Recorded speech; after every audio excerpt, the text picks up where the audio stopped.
బీహార్ ఎన్నికలు ఉత్కంఠను రేపుతున్నాయి. ప్రపంచ భౌగోళిక రాజకీయాల్లో పశ్చిమాసియా, ఆఫ్ఘనిస్తాన్లకు ఏ స్థాయి ప్రాధాన్యత ఉంటుందో భారత రాజకీయాల్లో బీహార్కు అంతే ప్రాముఖ్యత ఉంటుంది.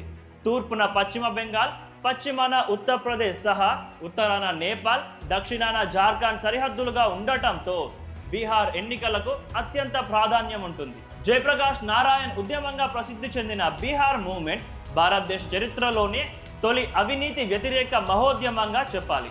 ప్రస్తుత బీహార్ ముఖ్యమంత్రి నితీష్ కుమార్, ప్రతిపక్ష రాష్ట్రీయ జనతాదళ్ నేత లాలూ ప్రసాద్ యాదవ్ లాంటి వారంతా జేపీ శిష్యులే.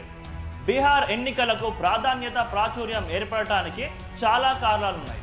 ఆపరేషన్ సింధూర్ తర్వాత జరుగుతున్న తొలి రాష్ట్ర అసెంబ్లీ ఎన్నికలు, ఆపరేషన్ కగార్ అంతిమ దశతో పాటు రాహుల్ గాంధీ ఓట్ చోరీ, గద్దీ చోర్ నెరేటివ్ ఉధృతతో ఓటర్ జాబితా సవరణ, ఎన్నికల కమిషన్ పై తీవ్ర విమర్శలు, కులగణన, రిజర్వేషన్ల డిమాండ్ల నేపథ్యంలో జరుగుతున్న శాసనసభ ఎన్నికలు కావడంతో దేశమంతా మగధ సామ్రాజ్యం వైపే